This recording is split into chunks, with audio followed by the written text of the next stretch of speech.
Students, good morning. आज हम लोग कुछ ऐसे क्वेश्चन करेंगे on the demand of various other students also. Frequently asked questions in JEE mains and NEET AIIMS for IIT and medical students.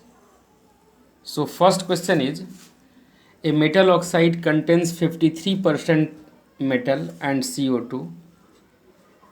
A metal oxide contains 53% metal and CO2 contain 27% carbon.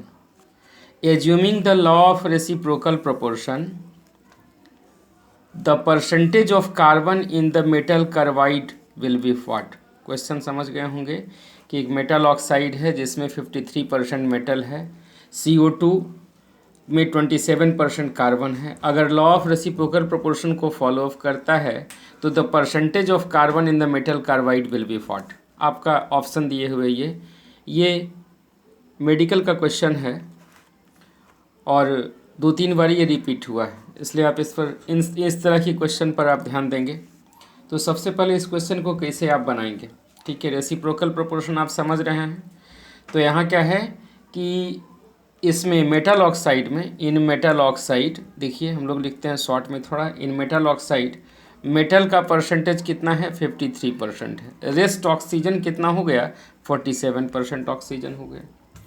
In CO2 आप देखते हो carbon का percentage दिए हुए है 27%, तो oxygen का percentage यहाँ कितना हो गया, 73% हो गया। अब यहाँ लिखेंगे since 73 part of oxygen contains 73 part of oxygen contain 27 part of carbon। इसलिए यहाँ कितना है, मेटल ऑक्साइड में 47% ऑक्सीजन है, तो 47 part of oxygen contains 27 into 47 divided by 73। आप इसको कैलकुलेट करो, ये आएगा 17.38 पार्ट ऑफ कार्बन। अब यहाँ लिखोगे कि 10, इसलिए क्या हो जाएगा, metal and carbon will be present in the ratio of, क्या इनका रेशियो हो जाएगा 53, ठीक है। मेटल 53 इज टू कितना हो गया, 17.38। अब परसेंटेज ऑफ मेटल इसमें निकाल दो, तो परसेंटेज ऑफ मेटल कितना हो गया, मेटल कितना है 53 है, और टोटल कितना हो जाएगा 53 प्लस 17.38 इंटू क्या कर देंगे 100। आप सॉल्व करोगे 53 डिवाइडेड बाई लगभग कितना हो गया 70 इंटू क्या कर दें 100, काट दो, कितना आ जाएगा 75% के आसपास। तो राइट आंसर क्या होगा 75%। अब चलिए नेक्स्ट क्वेश्चन की तरफ हम लोग चलते हैं। एक क्वेश्चन है कि change in volume when 100 millilitre phosphine decomposes to solid phosphorus and hydrogen gas. तो चेंज इन वॉल्यूम, कितना वॉल्यूम का चेंज होगा। आप इसका स्टोइकियोमेट्रिक इक्वेशन लिखिए कि PH3 किस में चेंज हो रहा है, phosphorus, solid phosphorus P4 plus कितना हो गया हाइड्रोजन में। अब यहाँ इसको बैलेंस करो तो 4PH3 करोगे, 4 इंटू 3 कितना 12, तो यहाँ क्या कर दें 6s2 कर दें। गैस कौन बन रहा है, ये तो सॉलिड हो गया, गैस यही बन रहा है ना, और ये है गैसियस स्टेट में, फॉस्फीन किस में है, गैसियस स्टेट में। अब देखो गेलुसेक्स लॉ, तो गेलुसेक्स लॉ या स्मोलर स्टोइकियोमेट्रिक रेशियो अगर करेंगे तो यहाँ क्या हो जाएगा, गेलुसेक्स लॉ तो लगेगा नहीं क्योंकि ये सॉलिड फॉर्म में आ गया। तो यहाँ देखो क्या है कि 4 वॉल्यूम फॉस्फीन चेंज कर रहा है कितने में, 6 वॉल्यूम में। अब यहाँ क्या कर रहा है, 100 मिलीलीटर अगर फॉस्फोरस लिए हैं तो 100 वॉल्यूम अगर होगा तो ये कितना हो गया 100 इंटू 6 डिवाइडेड बाई 4, ये कितना हो जाएगा 4, और ये कितना कर दो 25, कितना हो जाएगा 150। चेंज इन वॉल्यूम कितना हो गया, चेंज इन वॉल्यूम 150 माइनस 100 कितना हो जाएगा 50, तो 50 millilitre. Right answer would be 50 millilitre, ठीक है। नेक्स्ट क्वेश्चन है कि calculate the number of oxygen, calculate the number of atoms of oxygen present in 88 gram CO2, ये पहला क्वेश्चन हो गया। 88 ग्राम CO2, what would be the mass of CO having the same number of oxygen atoms. What would be the mass of CO carbon monoxide having the same number of oxygen atom. पहला बात तो ये है कि number of oxygen atom in 88 gram CO2, number of moles आप निकालना है। Number of moles के लिए क्या करेंगे, wait given by actual wait, कितना हो गया 2 मोल्स हो गया, 2 मोल्स हो गया, यानी 2 मोल्स क्या है हमारे पास CO2 है। अब देखो 1 मोल CO2, 1 मोल CO2 में, 1 मोल CO2 में कितना मोल है ऑक्सीजन एटम का, 2 mole of oxygen atom is present, 2 mole of oxygen atom is present. ठीक है, 1 मोल CO2 में 2 मोल ऑक्सीजन, जैसे मान लो 1 मोल H2SO4 है, तो इसमें डिसोसिएशन किए थे कितना, 2 मोल क्या हो गया हाइड्रोजन एटम हो गया, 1 मोल क्या हो गया सल्फर एटम हो गया, और 4 मोल क्या हो गया ऑक्सीजन एटम हो गया। ठीक उसी तरह से यहाँ 1 मोल CO2 में 2 मोल क्या हो गया ऑक्सीजन एटम हो गया। अब 2 मोल CO2 अगर लेंगे तो कितना हो जाएगा 4 मोल ऑफ ऑक्सीजन एटम। तो पहला तो आंसर हो गया 4 मोल ऑफ ऑक्सीजन एटम, यानी 4 इंटू Na ऑक्सीजन एटम हो गया, ऑक्सीजन एटम हो गया, पहला तो आंसर हो गया, इतना एटम हो गया 4 इंटू Na एटम। अब दूसरा कह रहा है कि what would be the mass of CO having the same number of oxygen atom. अब देखो 1 मोल CO में 1 मोल oxygen atom is present in 1 mole of, is present in, लिख रहा हूँ मैं, is present in 1 mole of carbon monoxide. अब 4 मोल oxygen atom, 4 मोल oxygen atom कितने में होगा 4 मोल ऑफ CO में। अब 4 मोल ऑफ CO मतलब कितना हो गया कि 1 मोल, नंबर ऑफ, फिर यहाँ नंबर ऑफ मोल निकालो, तो wait given by actual wait, carbon monoxide का एक्चुअल वेट, एक्चुअल वेट। अब यहाँ देखो 4 मोल हो गया ये वेट, अब by actual wait carbon monoxide का 12 और प्लस 16 तो कितना हो गया 28, तो 28 यहाँ W इज इक्वल टू कितना हो गया 28 इंटू 4, यानी कितना हो गया 112 ग्राम। आंसर क्या हो जाएगा यहाँ 112 ग्राम, इसमें ऑप्शन नहीं लिखे थे 112 ग्राम। अब चलिए 4th क्वेश्चन में हम आते हैं। 4th क्वेश्चन थोड़ा सा टिपिकल है। इसमें क्या लिख रहा है कि the mineral hematite, hematite iron का डिफरेंट ओर होता है, उसमें all minerals, all ores are minerals but all minerals are not ore। अब यहाँ लिखा है कि the mineral hematite is Fe2O3। Hematite एक ओर है आयरन का।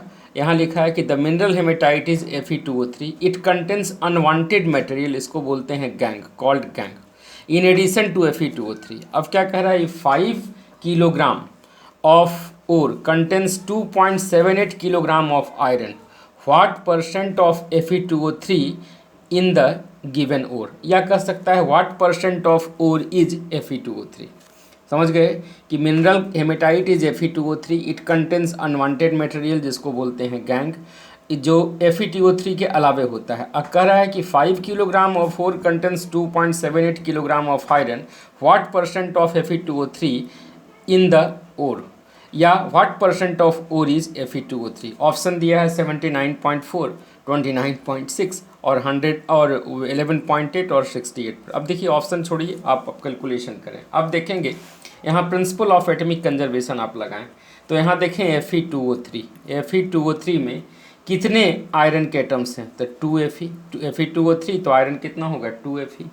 अब इसका आयरन का मॉलिक्यूलर मास कितना हो गया 55.58, यानी 55.85, 56 हम लोग लेते हैं। अब एक्चुअल कैलकुलेशन करें तो यहाँ कितना होगा, इसका मास निकालोगे ये आएगा कितना 159.7 ग्राम। ठीक है Fe2O3 का, Fe2O3। अब यहाँ देखो 2 into 55.85 gram iron is present in 159.7 gram of Fe2O3। अब देखो 2.78 kilogram present in, 2.78 kilogram is present in 2.78 kilogram is present in, कितने में हो जाएगा 159.7 इंटू 2.78 किलोग्राम डिवाइडेड बाय क्या कर दें 2 इंटू 55.85 ग्राम। सॉल्व करेंगे ये आएगा 3.97 किलोग्राम Fe2O3। अब देखो यहाँ क्वेश्चन से कह रहा है कि एच 5 किलोग्राम और कंटेंस 5 किलोग्राम और कंटेंस 5 किलोग्राम और था, इसमें 3.97 किलोग्राम ऑफ Fe2O3। तो अब देखो यहाँ क्या हो जाएगा, चूँकि 5 किलोग्राम और कंटेंस 3.97 किलोग्राम ऑफ Fe2O3। तो 100 किलोग्राम अगर और लें तो कितना हो जाएगा 3.97 इंटू 100 डिवाइडेड बाय 5 कितना हो जाएगा 79.4 किलोग्राम Fe2O3। अब देखो 100 किलोग्राम में निकालना है तो percentage of Fe2O3 in the ore will be कितना 79.4%। तो ऑप्शन क्या हो जाएगा 79.4%। अब नेक्स्ट क्वेश्चन में आते हैं, what should be the weight of, question को पढ़ें, what should be the weight of NaNO3 to make 50 millilitre of an aqueous solution so that it contains 70 milligram of sodium per millilitre. 70 milligram of sodium ion कर दें या sodium per millilitre. अब यहाँ इसको कैसे करोगे, तो पहला काम क्या है कि मॉलिकुलर वेट ऑफ NaNO3 निकालो। कितना आ गया मॉलिकुलर वेट ऑफ NaNO3 कितना आ गया, ये आ गया कितना 23 इसका और इसका 14 प्लस 3 इंटू 16 करोगे, ये आ गया कितना 85 ग्राम पर मोल, ये मॉलिकुलर वेट आ गया। अब यहाँ देखो कि 23 gram sodium is present in 23 gram of sodium is present in 85 23 gram of sodium is present in 85 gram of NaNO3, है ना, क्लियर है बात कि 23 ग्राम प्रेजेंट है 85 ग्राम में। अब यहाँ क्या करें, अब ठीक है यहाँ क्या यहाँ मिलीग्राम में दिया है, हाँ मिलीग्राम में दिया है, तो इसको आप क्या कर दें मिलीग्राम में हम रख दें, ठीक है 23 milligram sodium is present in 85 milligram of NaNO3, ठीक है कोई अंतर नहीं पड़ा इससे, मिलीग्राम लिए ये भी मिलीग्राम लिए।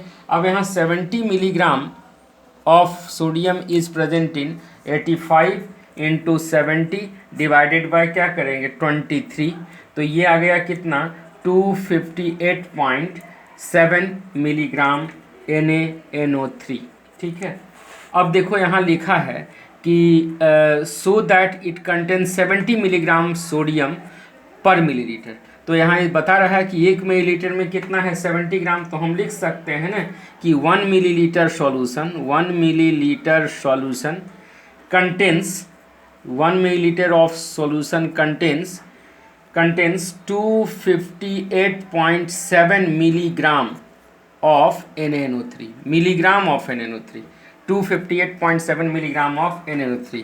अब 50 मिलीलीटर में कह रहा है क्या कि 50 मिलीलीटर ऑफ एक्वस सॉल्यूशन, तो 50 millilitre of aqueous solution will contain 258.7 into 50 divided by कितना हो जाएगा 1, यानी कितना हो जाएगा ये 13935 मिलीग्राम। अब यहाँ मिलीग्राम को हम ग्राम में अगर कन्वर्ट करेंगे तो क्या करेंगे 10⁻³ से मल्टीप्लाई कर दें या डिवाइड कर दें इसको 1000 से, तो कितना हो जाएगा 13.935 ग्राम। तो आंसर कितना हो जाएगा 13.935 ग्राम। तो इस तरह से 5-5 क्वेश्चन का मैं एक स्प्लिट बना रहा हूँ जो आपको IIT मेडिकल की तैयारी के लिए फ़ायदेमंद होगा। आप इसको देखिए और ऑब्जर्व कीजिए। कमेंट बॉक्स में कमेंट करना जरूर नहीं भूलिए, कमेंट कीजिए अगर, क्योंकि आपके फ़ायदे के लिए रहेगा और इससे हमें भी पता चलता है कि आपको फ़ायदा मिल रहा है या नहीं मिल रहा है। Okay, thanking you all.